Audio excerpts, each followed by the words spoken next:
Jadi ada sebuah kasus di mana pelakunya meninggalkan jejak tangan dan juga jejak DNA di tubuh korban. Anehnya adalah walaupun udah dicari bagaimanapun juga, pelakunya masih aja tidak ketahuan juga. Bahkan ya, detektif yang menangani kasus ini sampai-sampai bingung karena ternyata pelakunya bener-bener plot twist banget. Seperti biasa, pada modelan video kali ini, gua mau coba tebak menggunakan insting lo siapa pelakunya. Begini ceritanya. Pada tahun 1981, ada seorang single mother bernama Linda Slayton berusia 31 tahun hidup di Lakeland, Florida, Amerika Serikat. Diketahui ya, Linda mempunyai dua orang anak laki-laki bernama Jeff yang berusia 15 tahun dan Tim yang berusia 12 tahun. Mereka baru aja pindah lalu tinggal di sebuah rumah sederhana yang ada di dalam komplek perumahan subsidi pemerintah yang memiliki lingkungan bersahabat. Alasan mereka pindah ke tempat tinggal yang baru ini adalah karena Linda mempunyai kehidupan yang terbilang struggling. Saking strugglingnya, setiap kali makan siang atau juga makan malam, mereka mesti bergantung sama bantuan pemerintah, kayak MBG versi negara Amerika Serikat. Selain itu juga, kalaupun Linda berinisiatif untuk masak, dia mesti kreatif nih, karena bahan makanan yang ada di kulkas itu benar-benar terbatas. Bahkan juga, kalau sekiranya pakaian kedua anaknya bolong, rusak, atau kesempitan, Linda bakalan menjahit dan berusaha membuat pakaian anaknya itu menjadi layak pakai lagi. Walaupun begitu, Linda tetap berusaha untuk selalu bersikap optimis karena ketika dia pindah ke Lakeland, dia punya satu tujuan, yaitu mengubah nasib keluarga kecilnya. Dan kebetulan juga di Lakeland ini ada orang tuanya dan juga saudara kandungnya. Jadi bisa lah ya sesekali meminta bantuan mereka. Lalu pada tanggal 3 September tahun 1981, sekitaran sore hari, Linda lagi berdiri di dapur berusaha berpikir kreatif menyiapkan makan malam untuk kedua anaknya. Linda tahu kalau Tim, anaknya yang paling muda, sebentar lagi bakalan pulang dari latihan football dan biasanya dia kelaparan. Ya udah deh, dengan bahan makanan seadanya, Linda mulai masak-masak tuh. Setengah jam kemudian, Jeff, anaknya Linda yang paling tua, menghampiri Linda ke dapur. Waktu itu dia bilang, "Bu, makanannya udah siap belum? Aku lapar." Sambil mengaduk-ngaduk panci, Linda menjawab, "Ini udah jadi, tapi kita harus menunggu Tim pulang dulu, baru kita semua makan bareng." Mendengar jawaban ini, Jeff jadi kesel karena perut dia itu udah bunyi-bunyi kelaparan. Dan seperti biasa, Jeff langsung membentak ibunya, marah-marah, ngambek, dan mulai tantrum. Linda berusaha sabar dan paham nih, namanya juga ABG laki-laki kelaparan. Wajarlah dia bete banget kalau belum boleh makan ketika dia kelaparan. Tapi dikarenakan Linda juga capek badan, banyak pikiran, dan moodnya lagi nggak enak, dia rada sedikit kehilangan kesabaran dan mempertegas Jeff. Waktu itu Linda sempat ngomong ke Jeff dengan bilang, "Well, kalau kamu nggak suka aturan di rumah ini, kamu bisa pergi aja." Jeff langsung terdiam tuh karena dia merasa dimarahin sama ibunya. Dan dikarenakan egonya tersulut, dia langsung keluar rumah, membanting pintu depan dan pergi menggunakan sepedanya. Melihat Jeff pergi, Linda di satu sisi merasa nyesel, sedih gitu ya, karena udah ngusir anaknya hanya karena makanan. Tapi di satu sisi juga dia berharap untuk dikasih pengertian sedikit lah. Ya udah deh, Linda yang lagi kesel tapi sedih juga ya, langsung menelpon ibunya, ibu yang kita sebut sebagai Ibu Fulana, yang juga neneknya Jeff. Linda berfirasat, dikarenakan Jeff kena semprot, palingan dia kabur dari rumah lalu pergi ke rumah orang tuanya Linda yang lokasinya nggak jauh-jauh amat, yang masih sekomplek lah. Gak lama kemudian panggilan teleponnya Linda diangkat nih sama Ibu Fulana. Waktu itu Linda bilang kalau Jeff sebentar lagi mungkin bakalan sampai rumah ibu dan bakalan minta makan. So please, tolong dong itu anak dikasih makan. Nah, di akhir sesi obrolan Ibu Fulana bilang, ada paket nih buat kamu. Kayaknya isinya surat lagi deh." Mendengar hal ini, Linda langsung deg-degan dan juga muncul lagi bad moodnya karena tanpa perlu melihat langsung paketnya, dia udah tahu kalau itu adalah surat yang berasal dari mantan suaminya. Diketahui ya, Linda mempunyai seorang mantan suami bernama Frank Slayton yang udah bercerai sejak 7 tahun yang lalu. Selama pernikahan, Frank dikenal sebagai suami yang kasar, sering mabok-mabokan, bahkan juga sampai main tangan ke Linda. 7 tahun semenjak perceraian, walaupun udah ketok palu nih ya, Frank masih sibuk banget tuh gangguin kehidupannya Linda, bahkan juga setelah dia pindah rumah ke Lakeland. Di dalam surat yang Frank kirim, isinya itu bukanlah lagi permohonan maaf, penyesalan, atau ngajak balikan. Enggak bro, Frank malah nulis surat yang isinya ancaman gitu dan menyalahkan Linda atas seluruh masalah dalam hidupnya. Bahkan Frank juga menuliskan semacam janji kalau dia bakalan menghancurkan kehidupan Linda. Awalnya Linda sempet takut karena dia merasa terancam, tapi semakin lama malah semakin terbiasa karena surat ancaman dari Frank itu ternyata hanya bullshit. Frank tidak benar-benar melakukan tindakan yang apapun nih ya yang menghancurkan kehidupannya Linda. Dia cuma ngirim surat dan mengancam Linda. Udah gitu aja tok. Makanya pas mendengar Frank lagi-lagi mengirim surat cinta, Linda hanya menghela nafas saja lalu meminta Ibu Fulana untuk merobek aja tuh surat dari Frank. Pasti isinya nggak penting. Walaupun begitu, permasalahan cintanya Linda nggak cuman sebatas dengan Frank si mantan suami aja, melainkan juga dengan mantan pacar dia yang baru aja putus. Jadi setelah lama cerai dengan Frank, Linda mulai membuka hati untuk kenalan lagi dengan pria lain. Ada nih satu pria yang membuat Linda tertarik banget bernama Brandon Fowler. Dan setelah lama mengobrol, mereka berdua pun ujung-ujungnya berpacaran. Brandon awalnya dikenal sebagai sosok pria yang baik yang mau menerima Linda dan kedua anaknya. Bahkan Brandon juga yang merekomendasikan komplek perumahan tempat tinggal Linda sekarang. Tapi lama-kelamaan Brandon sikapnya jadi berubah nih. Dia yang awalnya baik-baik aja dan seorang gentleman, akhir-akhir ini berubah menjadi sangat posesif dan suka mengontrol. Bahkan ya saking freaknya, kalau Linda nggak ada kabar sedikit, Frank bakalan menuduh Linda berselingkuh. Dikarenakan dituduh terus-terusan berselingkuh yang padahal tidak pernah dia lakukan, Linda jadinya risih, bad mood, berantem, nambah beban pikiran, dan ujung-ujungnya mereka putus. Pas putus ini, Linda merasa lega karena untuk yang sekian kalinya hidupnya beneran menjadi bebas lagi. Pas baru aja Linda mensudahi telepon sama ibunya nih ya, Tim, anaknya Linda yang paling muda, masuk rumah nih. Dia baru aja pulang dari latihan footballnya. Pas itu juga di depan pintu rumahnya Linda, dia melihat ada pelatihnya Tim yang hari itu mengantarkan dia pulang. Linda langsung menyambut pelatihnya, mereka ngobrol sebentar, basa-basi gitulah di pintu depan rumah. Lalu di akhir obrolan, Linda berterima kasih nih kepada pelatihnya Tim karena dia udah sering banget mau mengantarkan Tim pulang. Pelatihnya pun juga bilang terima kasih kembali, sama-sama pamitan, balik badan, lalu pergi. Linda lalu menutup pintu depan dan menyuruh Tim untuk cepat-cepat makan karena di malam harinya mereka harus mendatangi acara kumpul-kumpul tetangga. Jadi ada salah satu tetangga Linda yang baru aja pindah ke komplek perumahan yang mengundang Linda sekeluarga beserta dengan warga lain untuk berkenalan, makan malam bareng, ngumpul-ngumpul dan acara syukuran gitu. Linda pengen banget nih ikutan acara kumpul-kumpul tetangga.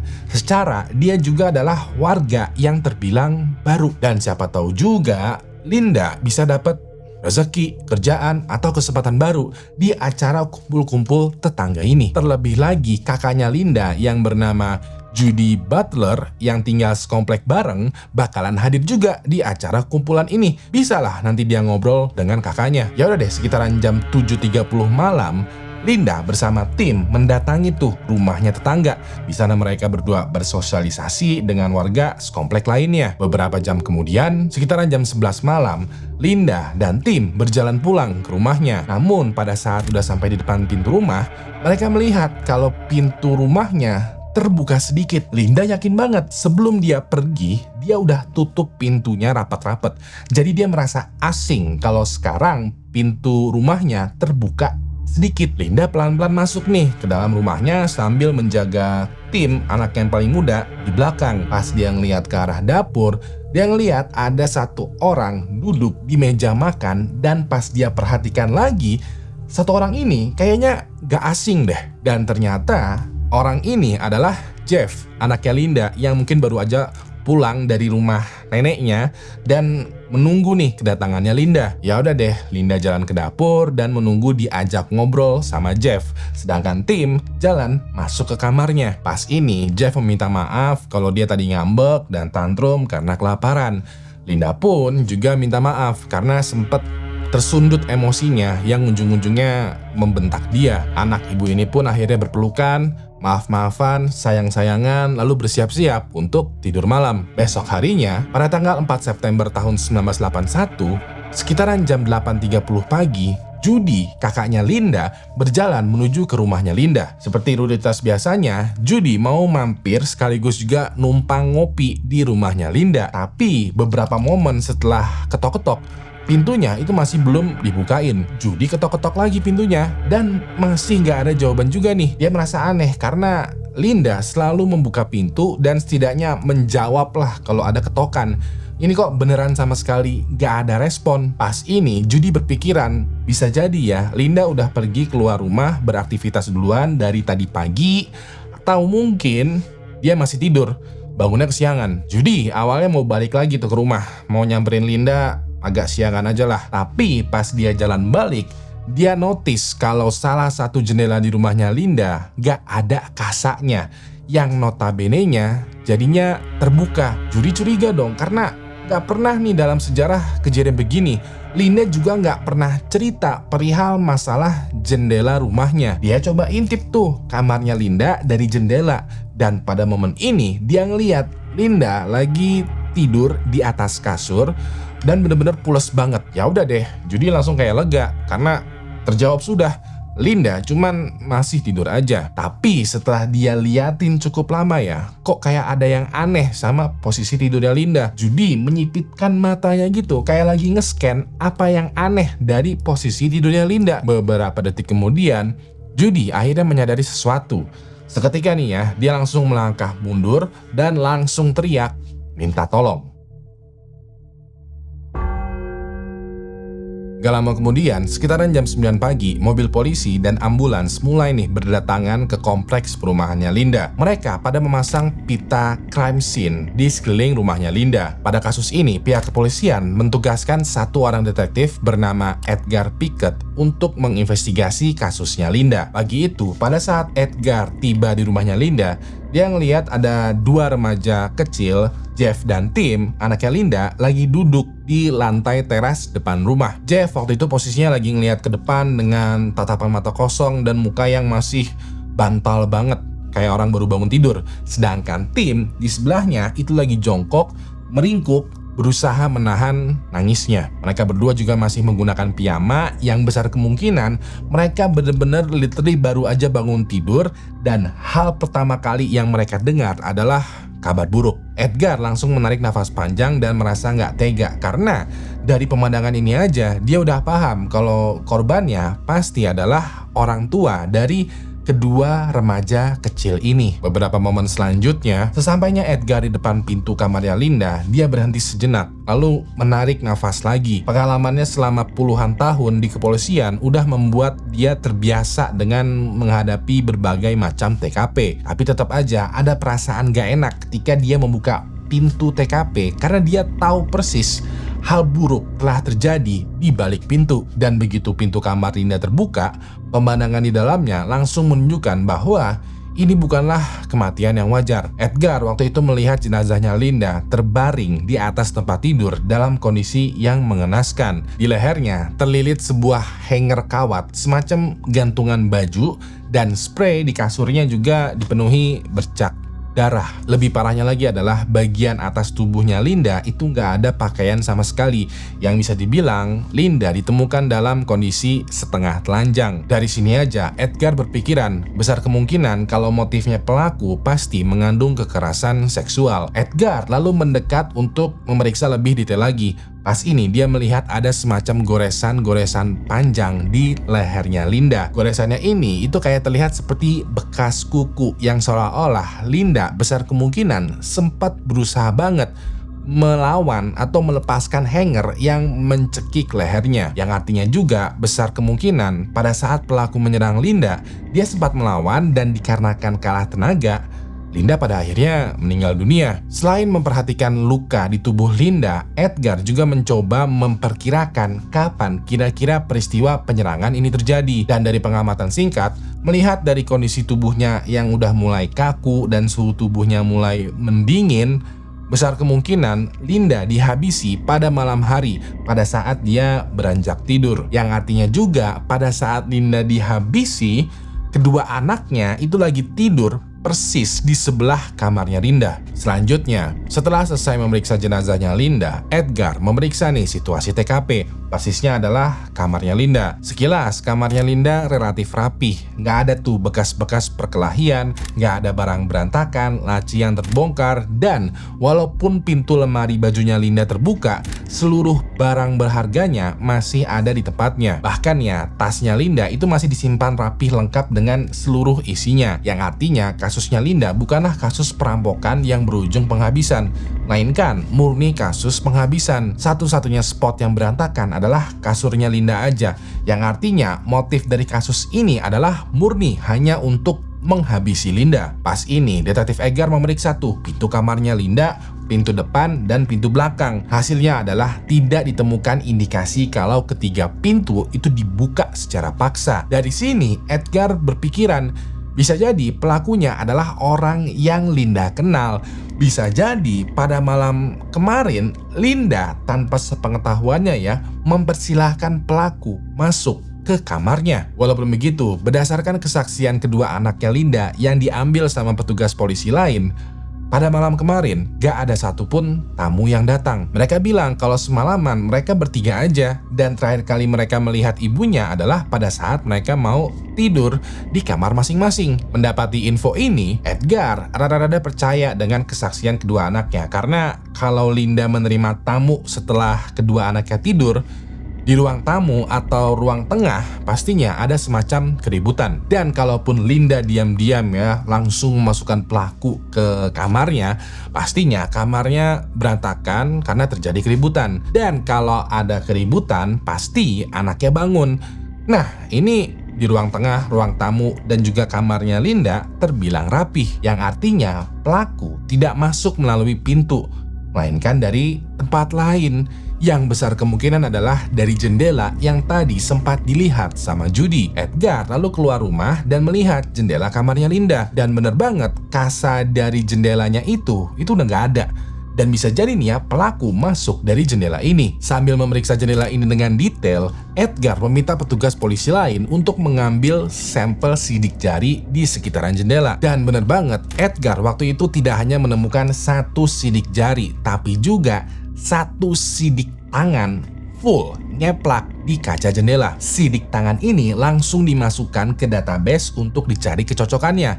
Tapi Edgar mesti bersabar menunggu karena pemeriksaan satu sidik jari aja itu lama, apalagi satu sidik tangan. Sambil menunggu hasil, Edgar notice juga masalah lain. Jadi walaupun pelaku bisa jadi ya masuk melalui jendela, Linda pasti bakalan notice karena kasurnya dia terletak persis di samping jendelanya, yang artinya Linda bakalan bangun dan bakalan melakukan perlawanan yang mengakibatkan keributan di momen pelaku masuk dari jendela. Sayangnya teori ini rada nggak masuk akal karena lagi-lagi kedua anaknya pada malam itu tidak mendengar sama sekali keributan. Rada bingung juga karena bagaimana pelaku bisa masuk ke rumahnya Linda lalu menghabisi dia tanpa menimbulkan keributan sedikit pun. Satu-satunya teori yang rada masuk akal adalah pelakunya mungkin sudah ada di dalam rumahnya Linda. Dan satu-satunya orang yang udah ada di dalam rumah pada malam tersebut selain Linda adalah kedua anaknya Linda yang masih remaja. Pas ini, Detektif Edgar berjalan tuh ke teras depan berniat ingin meminta keterangan lebih detail lagi dari Jeff dan Tim, dua anaknya Linda yang masih remaja. Edgar rada ragu-ragu dan gak tega karena korban dari kasus ini adalah ibunya, dan tersangka pertama dari kasus penghabisan Linda adalah anak-anaknya. Kayak pemikiran tentang anak menghabisi ibunya sendiri itu nyesek banget. Tapi namanya juga dunia kriminal, terkadang dan tragisnya ya, itu pernah dan bahkan sering terjadi. Maka dari itu, pelan-pelan tapi dengan nada tegas ya, Edgar bertanya kepada Jeff dan Tim. Waktu itu dia bilang, apakah kalian yakin kalau pada malam kemarin kalian sama sekali tidak mendengar suara keributan? Jeff dan Tim dengan nada lemesnya menjawab, tidak. Mendengar jawaban ini, Edgar rada-rada makjus gitu hatinya karena bisa jadi ya, ada dua kemungkinan nih. Mereka berdua kompak berbohong di depan mukanya Edgar persis, atau mereka berdua beneran tertidur pules banget sampai-sampai nggak tahu kalau ibunya lagi dihabisi di sebelah kamarnya. Untuk yang kesekian kalinya, Edgar narik nafas dan bangun. Dia merasa tugas dia udah selesai dan meminta petugas forensik untuk mengkanvas atau memeriksa lebih detail lagi. Sejauh ini ya, satu-satunya petunjuk yang bisa dia dapatkan adalah sidik tangan yang membutuhkan waktu lama. Terus juga satu-satunya tersangka yang dicurigai adalah anaknya Linda, yaitu Jeff dan Tim yang berusia 15 dan 12 tahun. Walaupun tragis, mereka bisa aja loh menghabisi ibunya sendiri, apalagi kalau menyerangnya pas lagi tidur. Cuman kan, masa iya ada anak tega menghabisi ibunya? Terus juga motifnya apa? Edgar pun mulai meminta keterangan anggota keluarganya Linda dan juga lingkungannya untuk memperbesar ruang lingkup investigasi. Pada saat memeriksa semua orang yang ada di kehidupannya Linda, Detektif Edgar meminta keterangan dari orang terdekatnya Linda selain anak-anaknya. Orangnya tersebut adalah Judy, kakaknya Linda. Pada saat di ruang interogasi, Judy bercerita kalau terakhir kali dia bertemu dengan Linda adalah di acara kumpul tetangga di malam hari sebelumnya. Di acara ini, Linda datang tuh berdua sama Tim, sedangkan Jeff kan lagi ngambek. Jadinya dia stay di rumah Ibu Fulana, di rumah neneknya Jeff atau orang tuanya Judy dan Linda. So far, kesaksiannya Judy terbilang valid.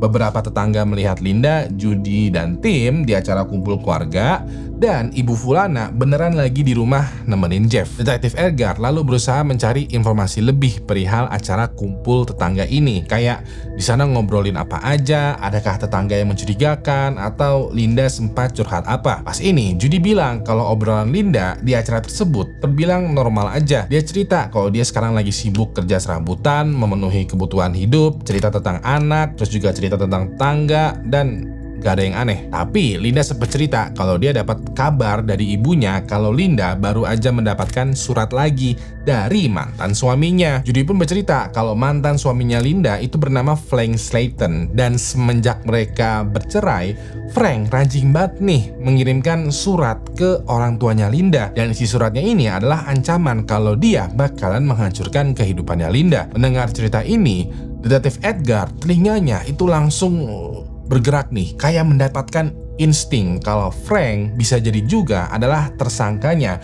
Secara dia mampu bertindak kasar terhadap Linda dan mempunyai motif untuk menghancurkan kehidupannya Linda. Ya udah deh, Edgar langsung mencari tuh keberadaannya Frank, si mantan suami. Ternyata Edgar mendapatkan info kalau Frank tidak lagi tinggal satu kota atau bahkan satu daerah dengan Linda. Linda beserta dengan keluarganya tinggal di negara bagian Florida, sedangkan Frank itu tinggal di negara bagian Alabama. Sekedar info aja, Frank dan Linda emang pernah tinggal bareng tuh di Alabama pada saat mereka masih menikah.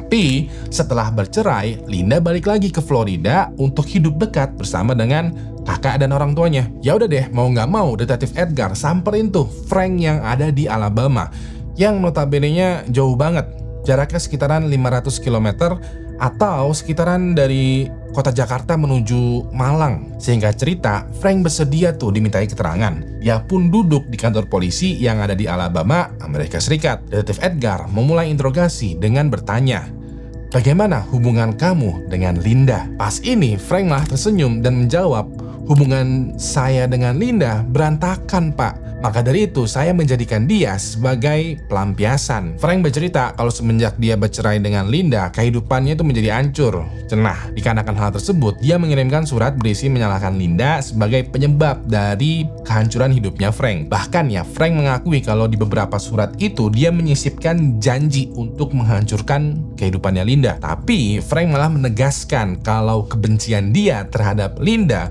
hanyalah sebatas mengirimkan surat ancaman. Frank melakukan hal tersebut karena dia kayak menemukan kenikmatan ketika dia mengancam Linda. Kayak menulis surat dan mengancam Linda itu bagaikan pelampiasan kekesalannya. Frank bilang kalau dia tidak menghabisi Linda, bahkan juga dia mempunyai alibi di malam Linda dihabisi. Dan pas Edgar cek alibinya Frank, ternyata valid.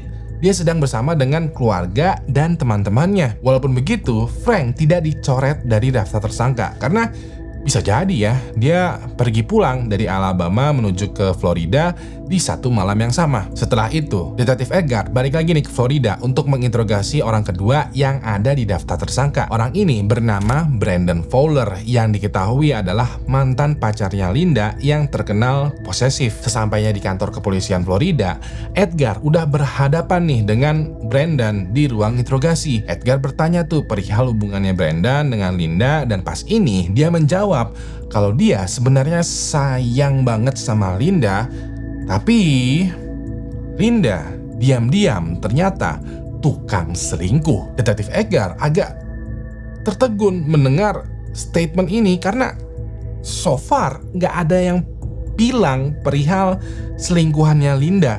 Sejauh ini kan Linda itu cuma punya mantan suami dan mantan pacar. Edgar pun menggali lagi nih perihal perselingkuhan ini. Dia pun bertanya, maksud kamu apa?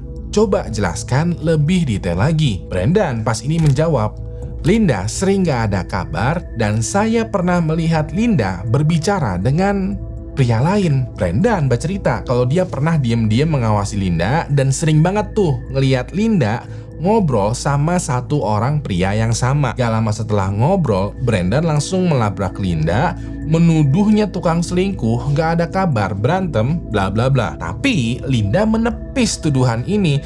Dia bilang kalau dia gak selingkuh, dia cuma ngobrol sama orang yang dia kenal, lo gak jelas banget, bla bla bla, dan ujung-ujungnya mereka putus. So far, sejauh ini ya, ceritanya Brandon itu masih sesuai tuh dengan keterangan yang didapat dari keluarganya Brandon, bahwa Linda berantem nih ya, mereka berdua berantem dan ujung-ujungnya putus. Tapi yang bikin aneh adalah mereka putus 2 hari sebelum Linda dihabisi. Dan itu juga Edgar rada-rada menganggap kalau Brandon itu freak nih, karena gak ada info perihal selingkuhannya Linda. Bisa jadi ya, Linda cuman beneran ngobrol sama tangga, sama temen, sama orang random, tapi dianggap selingkuh sama Brandon. Terus juga Brandon kayak tidak sengaja mengakui kalau dia diam-diam mengawasi, yang kalau disederhanakan bahasanya itu menjadi stalking. Bisa jadi pada malam tersebut ya, Brenda menstalking Linda yang berujung juga menghabisinya. Tapi teori ini terbantahkan langsung karena dia mempunyai alibi bahwa di malam tersebut dia lagi berkumpul sama teman dan keluarganya. Dan alibinya ini udah valid. Ya udah deh, walaupun Brandon mempunyai alibi, Detektif Edgar tidak mencoret namanya dari daftar tersangka karena ini orang ada mencurigakan nih. Dia pun beranjak ke orang ketiga di daftar tersangkanya. Dan pas dia lihat siapa orang ketiga ini, hatinya lagi-lagi jus gitu lagi ya. Karena orang ini adalah Jeff, anaknya Linda. Singkat cerita, Edgar udah duduk nih berhadapan dengan Jeff di ruang interogasi. Hatinya Edgar agak berat karena dia menginterogasi tersangka yang juga anaknya korban. Tapi namanya juga dunia. Ada loh kasus di mana anak menghabisi ibunya.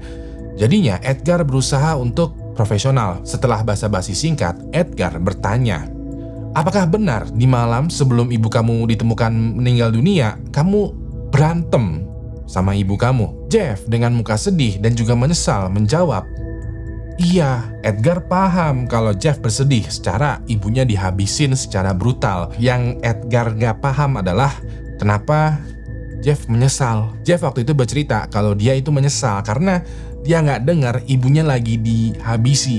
Padahal kan kamarnya bersebelahan. Kalaupun Jeff terbangun di tengah malam dan ngelihat ibunya lagi diserang, dia pasti bakalan belain. Dia pasti bakalan berantem sama pelakunya. Nah ini enggak, makanya dia menyesal banget mendengar cerita ini. Edgar bersimpati sama Jeff, tapi dia juga mesti profesional. Dia pun menanyakan alibinya Jeff. Jeff bilang kalau dia pulang dari rumah neneknya, Ibu Fulana tuh ya, ke rumah Linda sekitaran jam 9.30 malam. Pas itu dia sendirian aja di rumah, duduk manis nungguin ibunya dan Tim pulang dari acara kumpul tetangga. Sekitaran jam 11 malam, Linda dan Tim sampai ke rumah. Mereka ngobrol, maaf-maafan, sayang-sayangan, dan sekitaran jam 12 malam, mereka semua beranjak tidur. Baru deh paginya, dia dibangunin sama Judy dan juga beberapa orang polisi yang bilang kalau mereka dilarang masuk ke kamar ibunya. Harus langsung keluar rumah. Dan di momen mereka keluar rumah, Jeff dan Tim sadar kalau pada malam tersebut ibunya udah nggak ada karena udah dihabisi. Sayangnya, walaupun ceritanya Jeff cukup detail ya, Detektif Edgar itu tidak bisa mencoret namanya Jeff dari daftar tersangka karena pada dasarnya dia nggak punya alibi. Walaupun Jeff dan Tim tidur sekamar, bisa jadi ya Jeff diem-diem bangun dan menghabisi ibunya sendiri pada saat beliau sedang tidur. Kalaupun itu yang Jeff lakukan, sejalan tuh dengan kondisi TKP yang terbilang rapih banget. Seakan-akan pelaku menghabisi Linda pas lagi tertidur. Dan karena kan tertidur juga, gak ada tuh perlawanan dari Linda. Makanya TKP-nya rapih. Walaupun begitu, Edgar rada ragu-ragu kalau Jeff adalah pelakunya. Karena motifnya apa? Penyebab dia berantem sama ibunya kan cuman gara-gara sekedar makanan. Masa iya? Gara-gara kesel karena makanan, Jeff tega menghabisi ibunya. Terus juga dilihat dari kondisi jenazahnya Linda yang pada saat ditemukan dengan kondisi setengah telanjang, motifnya kan lebih ke arah pelecehan seksual. Masa iya sih? Pada tahap ini, Detektif Edgar udah meminta keterangan dari semua orang yang bisa menjadi pelaku dari kasus penghabisannya Linda. Sejauh ini ada 3 nih yang beneran menjadi tersangka, yaitu Frank, Brandon, dan Jeff. Walaupun begitu, nggak ada satupun di antara ketiga orang ini yang ditahan karena tidak ada bukti yang kuat. Pas ini Edgar berpikiran, bisa jadi pelakunya bukanlah orang-orang yang ada di sekitaran Linda, melainkan orang-orang random yang bisa jadi adalah tetangganya, stalker yang jatuh cinta pada pandangan pertama, atau bahkan serial killer. Edgar pun memperluas tuh ruang lingkup investigasi dengan nanya-nanya orang-orang yang tinggal di komplek perumahannya Linda. Sejauh ini para tetangga bilang kalau Linda adalah orang baru yang tinggal sekitaran sebulan 2 bulan, baru banget tuh di komplek perumahan baru juga. Para tetangga baru kenal dengan Linda dan sesama tetangga juga masih baru saling kenal. Dan namanya orang yang baru kenal, impresinya kan selalu bagus, selalu sopan, selalu baik, dan nggak ada drama. Detektif Edgar juga menggali informasi lebih dalam lagi perihal acara kumpul para tetangga. Dan so far, semuanya masih sejalan dengan keterangan yang didapat dari Judy. Gak ada yang aneh ataupun mencurigakan.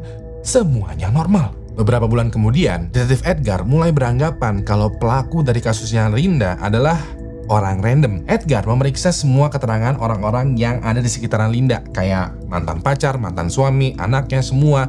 Dan hasilnya adalah gak ada satupun orang yang terbukti sebagai pelakunya. Dia juga udah memeriksa keterangan orang-orang di lingkungan rumahnya Linda, dan semuanya bilang kalau mereka baru saling kenal, gak ada masalah sama Linda, dan Linda pun baik ke mereka. Satu-satunya petunjuk penting di kasusnya Linda adalah jejak tangan dari pelaku yang pas dicocokkan ke tersangka, keluarga, dan tetangga di sekitaran Linda, gak ada yang cocok. Walaupun Detektif Edgar mempunyai sampel cairan dari pelaku yang tersisa di tubuhnya Linda, pemeriksaan DNA itu masih belum bisa dilakukan karena teknologi forensiknya masih belum memadai. Perlahan nih ya, penyelidikan yang awalnya penuh harapan mulai kehilangan arah. Tanpa tersangka yang jelas dan tanpa petunjuk baru yang muncul, kasus penghabisannya Linda Slayton berubah menjadi cold case atau kasus yang belum terpecahkan. Berkas kasusnya Linda pun tersimpan di database kepolisian sambil menunggu waktu.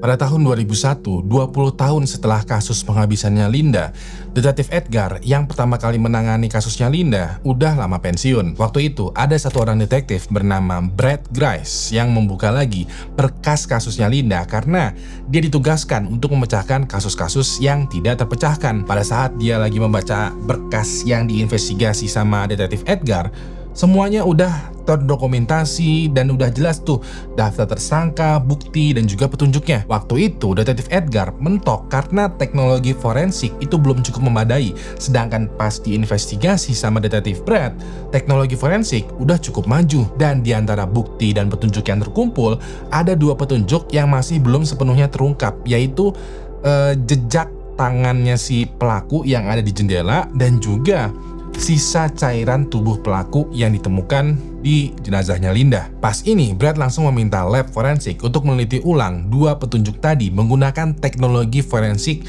yang up to date pada masanya karena dia yakin pelakunya pasti bisa ketahuan. Sambil menunggu hasil, Brad coba-coba tuh menghubungi Jeff dan Tim, 2 anaknya Linda, untuk dimintai keterangan ulang. Pas ini, Brad ketemu tuh sama 2 orang pria dewasa yang badannya gede banget, yang ngebuat dia agak linglung karena mereka berdua siapa? Ternyata 2 orang pria dewasa yang ada di hadapannya adalah Jeff dan Tim yang sekarang udah menjadi bapak-bapak. Ya udah deh, wawancara pun dimulai dan sekarang lebih proper karena terakhir kali Jeff dan Tim diwawancarai kan pas remaja banget tuh. Sekarang udah dewasa, pastinya lebih detail lah ya. Pas ini Brad nanya, "Gimana kehidupan kalian berdua?" Dengan simpelnya, mereka berdua menjawab, "Ya gitu weh." Jeff dan Tim bercerita bahwa selama 20 tahun terakhir, mereka ada kesulitan untuk menerima kenyataan bahwa pelakunya itu masih belum ditemukan sampai waktu itu. Jeff waktu itu bilang kalau semenjak ibunya dihabisi,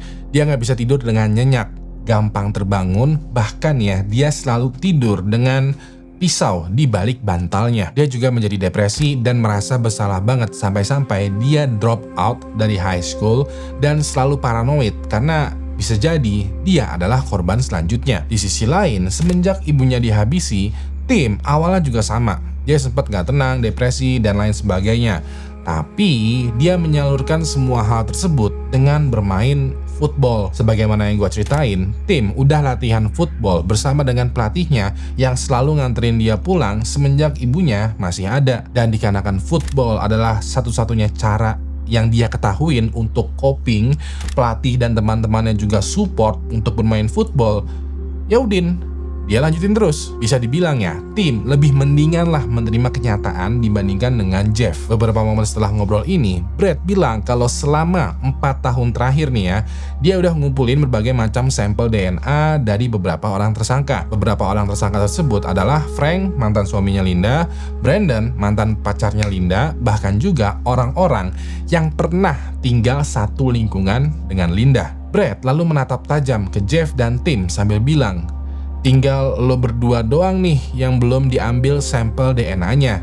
Bersediakah kalian untuk diambil sampel DNA-nya?" Dengan simpelnya, Jeff dan Tim menjawab, "Kuilah." Pihak kepolisian pun mengambil tuh sampel DNA-nya Jeff dan Tim. Dan di akhir sesi ini, Brad berpesan kepada kakak beradik ya, dengan bilang kalau sebentar lagi nih, pelaku dari kasus penghabisan ibunya bakalan ketahuan.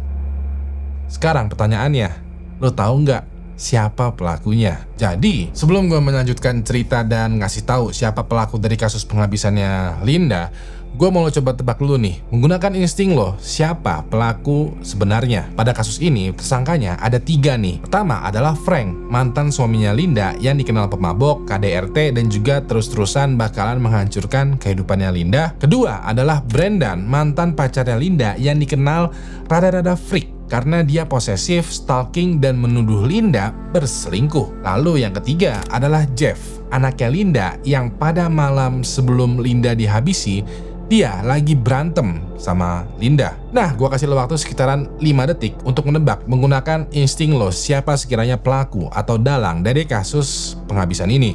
5 detik dari sekarang, dimulai.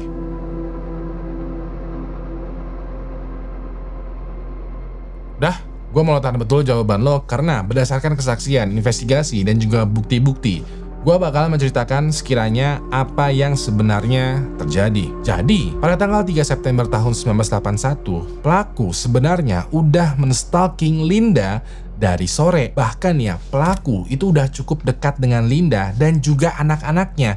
Dia kenal betul dengan anak-anaknya Linda. Bahkan juga, pelaku udah tahu kalau rumahnya Linda beberapa jam lagi bakalan kosong karena Linda dan anak-anaknya akan keluar rumah untuk acara kumpul tetangga. Begitu rumahnya Linda sepi, pelaku pelan-pelan masuk tuh ke rumahnya Linda melalui jendela kamar Linda. Dan di momen inilah pelaku meninggalkan sidik jari tangannya. Pas ini tujuannya pelaku bukanlah merampok Linda, melainkan emang ingin menghabisi dia.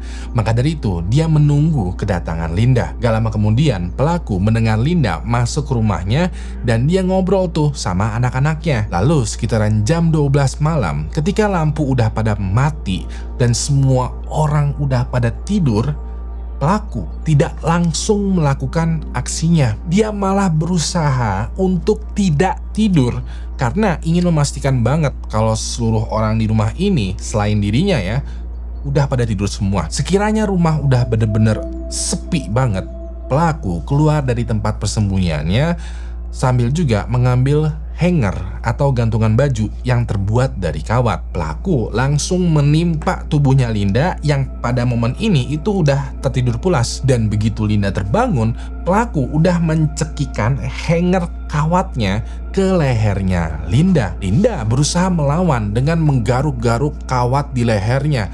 Tapi dikarenakan pelaku menyerang dia pas lagi tertidur pulas, Linda itu nggak bisa teriak, nggak bisa berkutik, dan ujung-ujungnya kehilangan kesadaran. Pelaku langsung melakukan pelecehan seksual ke Linda, dan sekiranya dia selesai, pelaku langsung mengeratkan lagi hanger kawat ini sampai Linda meninggal dunia. Begitu Linda tewas, pelaku pelan-pelan keluar dari jendela kamarnya Linda dan berjalan menjauhi rumahnya Linda. Besok harinya, pelaku pura-pura terkejut ketika mendapati kabar kalau tim anaknya Linda itu tidak bisa ikutan latihan football. Kalau lo belum ngeh, pelaku dari kasus penghabisannya Linda adalah pelatih footballnya tim yang bernama Joseph Mills, yang setiap sore selalu mengantarkan tim pulang dari latihan football. Jadi alasan kenapa Joseph tidak masuk ke daftar tersangka para detektif ya, dan tidak ada di pilihan tadi, karena gak ada satupun yang menyangka kalau dia adalah pelakunya. Detektif Edgar emang pernah tuh meminta keterangan Joseph, tapi itu melalui telepon, dan sesi panggilannya itu juga singkat karena interaksi Joseph dengan Linda sangatlah singkat. Sebagaimana yang gue ceritain, setiap kali tim pulang dari latihan football, dia selalu dianterin sama pelatihnya alias Joseph pulang ke rumah. Dan begitu sampai di rumah, Linda nggak pernah berinteraksi panjang dengan Joseph. Palingan cuman, terima kasih ya pak udah anterin anak saya, maaf loh kalau ngerepotin, saya jadi nggak enak, bla bla bla. Cuma sekedar basa-basi aja. Joseph pun juga oke aja dengan interaksi ini. Dia kayak, oke bu, nggak apa-apa, santai aja, saya nggak repot kok, udah ya saya pamit, bye bye, lalu pergi. Tapi interaksi inilah yang ngebuat Joseph tercantol, terpaku, terpincut, dan terobsesi dengan Linda. Bahkan ya, saking plot twistnya, pada saat kasusnya Linda dioper ke detektif Brad, dia kan ada pede nih dengan kemajuan teknologi forensik yang bisa memecahkan kasusnya Linda menggunakan jejak DNA. Brad sempat bilang ke Jeff dan tim yang udah dewasa nih ya, bahwa dia udah ngumpulin semua DNA tersangka, yaitu Frank, mantan suaminya Linda, Brandon, mantan pacarnya Linda, dan juga orang-orang yang pernah tinggal di sekitaran rumahnya Linda. Dan Brandon juga ngomong dengan pedenya kalau sebentar lagi pelaku dari kasus penghabisannya Linda bakalan ketahuan. Anehnya, ketika semua sampel DNA tersangka dicocokkan dengan sisa DNA pelaku yang ada di tubuhnya Linda, hasilnya adalah gak ada yang cocok. Detektif Brad langsung mind blown atau pusing karena nggak masuk akal nih. Seharusnya sisa DNA pelaku yang ada di tubuhnya Linda itu cocok dengan DNA sampel dari salah satu tersangka. Ini kok malah gak ada sama sekali. Dari sini detektif Brad memiliki kesimpulan yang sama dengan detektif Edgar. Bisa jadi pelaku dari kasus penghabisannya Linda adalah orang random, antek-antek asing yang mungkin udah kabur entah kemana. Ya udah deh, dikarenakan hasil tes DNA-nya tidak membuahkan hasil, mau nggak mau kasusnya Linda pada saat ditangani sama detektif Brad menjadi cold case atau kasus yang belum terpecahkan lagi. Sampai pada tahun 2019, setelah 4 tahun detektif Brad pensiun, pas dia lagi santai-santai di rumah, dia mendapatkan telepon dari pihak kepolisian. Waktu itu, pihak kepolisian bilang kalau mereka berhasil menemukan siapa pelaku dari kasusnya Linda dengan cara memetakan DNA. Jadi teknologi forensik terutama di bagian DNA itu udah canggih banget nih ya. Nggak cuman sekedar mencocokkan DNA keturunan aja, kayak kakek, orang tua, anak, lalu cucu, tapi juga kesampingan kayak keponakan, keponakannya keponakan, sepupu, sepupunya sepupu, dan seterusnya. Dan pas sisa DNA pelaku yang ditemukan di jenazahnya Linda dimasukkan ke peta database DNA, langsung kelihatan siapa pelakunya. Ternyata pelakunya adalah orang yang dekat.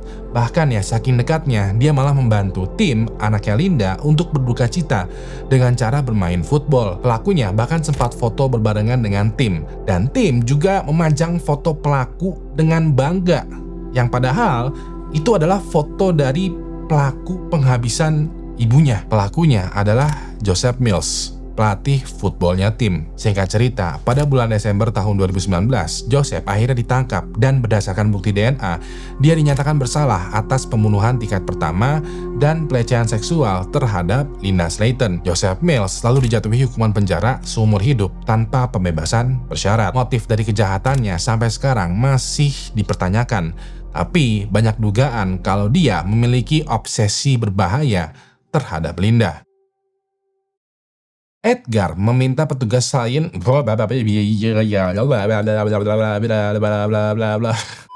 sambil memeriksa jendela ini itu tidak hanya menemukan satu sidik jari. Kenapa satunya tangannya 5? Nggak sinkron. Dan tersangka pertama dari kasus penghabisannya Linda adalah anak-anak. Pas ini Frank malah